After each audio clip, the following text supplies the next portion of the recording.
Assalamualaikum warahmatullahi wabarakatuh. Perkenalkan, nama saya Rehan Ramadan dari kelas 11 TKR 5. Di sini saya akan menjelaskan peran Indonesia dalam perdamaian dunia. Makna hubungan internasional. Secara sederhana, hubungan internasional berarti sebuah hubungan antar bangsa, baik antara warga negara suatu negara dan warga negara lain, negara dan individu atau badan hukum serta negara dalam negara.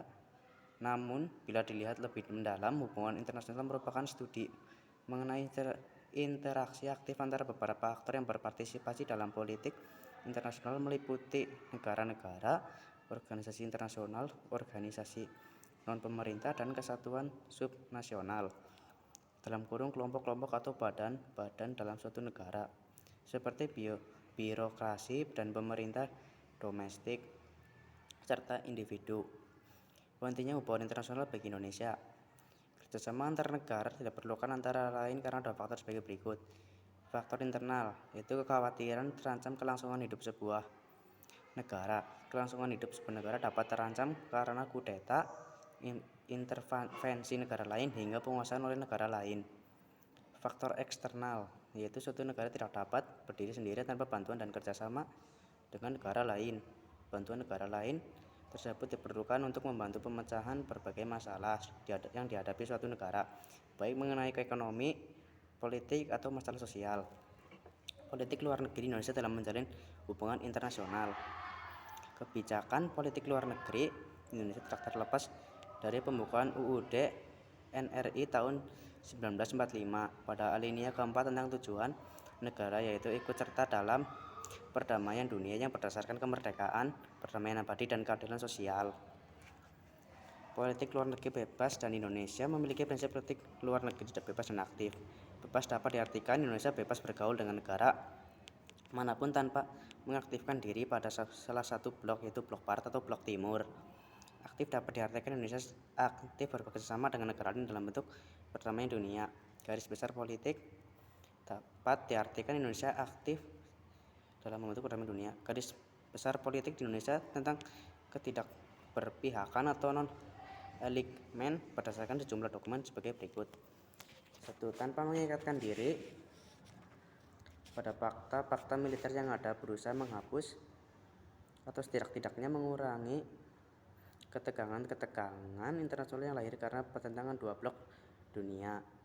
2. Menjauhkan diri dan meninggalkan penyelesaian sengketa dengan cara kekerasan dan tekanan untuk sebaliknya mengutamakan seluruh perundingan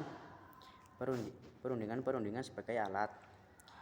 3. Menghapuskan penjajahan sehingga pergaulan antara bangsa dan antar negara didasarkan pada prinsip-prinsip hidup berdampingan secara damai, di mana penghormatan terhadap integrasi wilayah, kemerdekaan, kedaulatan, dan kebebasan memilih sistem sosial merupakan kaidah-kaidah yang harus dijunjung tinggi.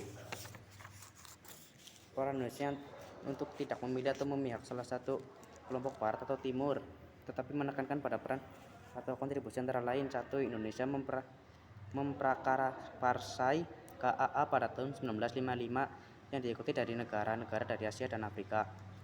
2. Indonesia memprakarsai gerakan non-blok pada tahun 1961, yaitu kelompok negara-negara yang memilih tidak bergabung dengan blok barat maupun blok timur. 3. Indonesia aktif dalam berbagai organisasi regional maupun internasional seperti ASEAN dan APC. Pola hubungan internasional yang dilakukan Indonesia adalah kerjasama bilateral dua negara, kerjasama regional dua atau lebih negara di suatu kawasan, dan kerjasama multilateral banyak negara. Berikut kerjasama tersebut contohnya. 1. Kerjasama bilateral dilakukan pemerintah Indonesia di antaranya sebagai berikut. 1. Kerjasama RI dan Vietnam. Pada 25 Juni 2015 ditandatangani kesepakatan peningkatan kerjasama RI Vietnam dalam bidang ekonomi, politik, keamanan, perdagangan, maritim, penentuan batas wilayah, people to people contact, dan permasalahan terkait hukum dan kekonseluran, serta kerjasama regional dan global. 2. Kerjasama antara RI dan India. Terdapat Indonesia-India Comprehensive Economic Cooperation Agreement. 2. CECA. Hasil 2 CECA diharapkan dapat mendorong peningkatan volume perdagangan kedua negara. 3. Kerjasama RI Jepang. Indonesia dan Jepang telah menandatangani kemitraan strategis RI Jepang pada tahun 2006. 4. Kerjasama RI Argentina.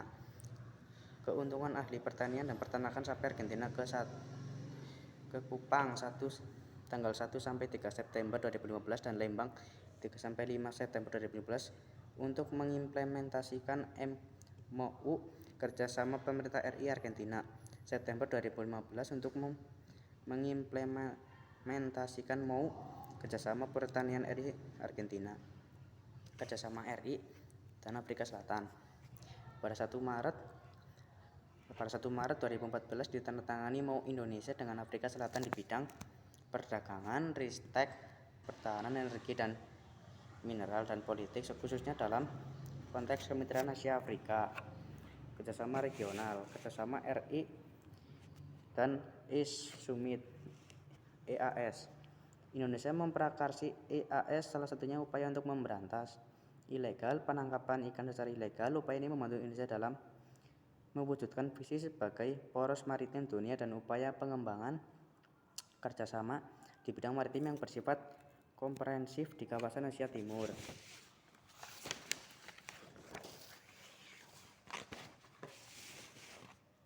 Southwest Pacific Dialogue SWPD merupakan forum yang digagas oleh Indonesia sebagai upaya menjembatani sekaligus mempererat hubungan antara negara-negara di kawasan ASEAN, khususnya Indonesia dengan negara-negara di kawasan Pasifik Barat Daya yang berbatasan dengan Indonesia bagian timur. SWDP beranggotakan 6 negara yaitu Australia, Filipina, Indonesia, Papua Nugini, Selandia Baru, dan Timur Leste. 3. Kerjasama multilateral. 1. Konferensi Asia Afrika. KAA atau Konferensi Asia Afrika adalah kerjasama yang dilakukan oleh negara-negara yang memiliki persamaan nasib, yaitu sebagai bekas negara jajahan. 2. Peace Building Commission (PBC), sebuah badan penasehat antar negara dari PBB untuk isu-isu pembangunan perdamaian. Sarana hubungan internasional.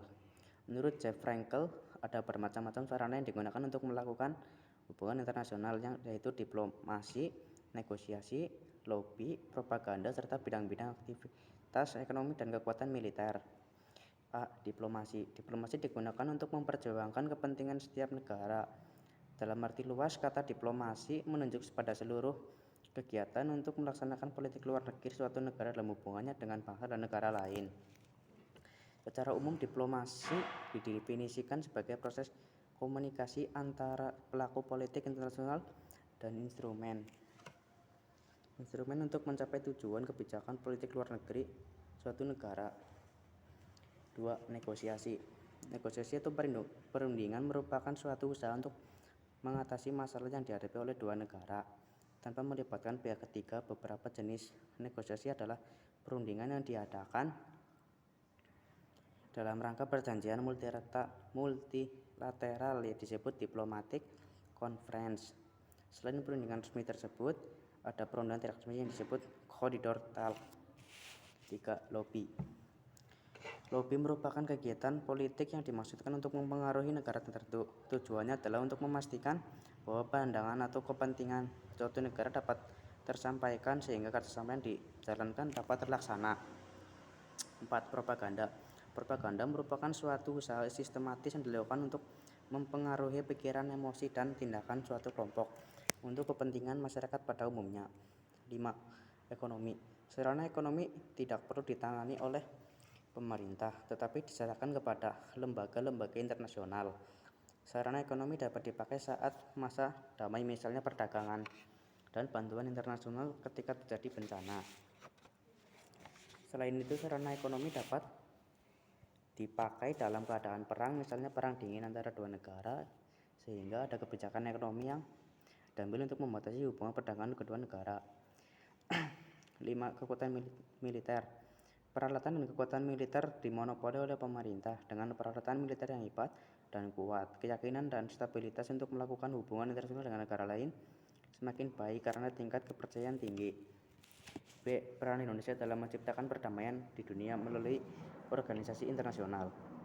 Organisasi internasional adalah wadah kerjasama beberapa negara untuk mencapai suatu tujuan bersama yang telah disepakati, contohnya PBB ASEAN dan Gerakan Non-Blok (GNB). 1. Peran Indonesia di Perserikatan Bangsa-Bangsa (PBB). A. Pembentukan PBB. United Nations UN atau Perserikatan Bangsa-Bangsa PBB merupakan sebuah organisasi internasional beranggotakan hampir seluruh negara di dunia. PBB lahir untuk melalui gagasan yang dimunculkan oleh beberapa pimpinan negara untuk menyelamatkan generasi mendatang dari bencana perang dan mewujudkan dunia yang abadi. B. Indonesia dan peran Indonesia secara resmi menjadi anggota Perserikatan Bangsa-Bangsa PBB pada tahun 1950 sebagai anggota ke-60 PBB. Indonesia sempat keluar dari PBB pada tahun 1965, namun kembali menjadi anggota PBB pada tanggal 28 September 1966. Indonesia telah merasakan peran PBB dalam mempertahankan kemerdekaan. Peran PBB tersebut meliputi beberapa hal berikut. 1. PBB berperan dalam pembentukan KTN, Komisi Tiga Negara, pada tahun 1947 yang mengawasi perjanjian Renville. 2. PBB membentuk UNC, United Nations Commission on Indonesia, pada tahun 1949 dalam menyelesaikan sengketa antara Indonesia dan Belanda serta membawa Indonesia dan Belanda ke perundingan Rom-Royen. 3. PBB membentuk UNTEA, United Nations Temporary Executive Authority, sebagai administrator sementara Irian Barat pada tahun 1962 sebelum menyerahkan Irian Barat pada pemerintah RI pada tahun 1963.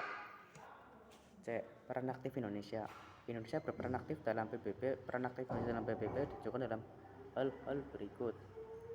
1. Menteri Luar Negeri Indonesia Adam Malik pernah menjabat sebagai Ketua Sidang ke-26 Majelis Umum PBB pada tahun 1971. 2. Indonesia juga sudah 3 kali menjabat sebagai anggota tidak tetap Dewan Keamanan DKPBB, yaitu pada tahun 1973 sampai 1974, 1995 sampai 1996, dan 2007 sampai 2008.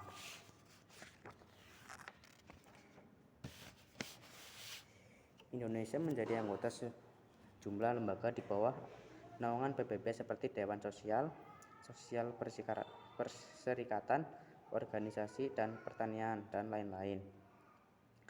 Indonesia terpilih kembali sebagai anggota Dewan Penasehat Pusat Penanggulangan Terorisme PBB pada periode 2015 sampai 2018, setelah sebelumnya memegang jabatan yang sama pada tahun 2012 sampai 2014. Indonesia telah berpartisipasi aktif bagi pengembangan dan implementasi norma-norma perlindungan HAM dalam sektor bisnis di tingkat internasional maupun nasional.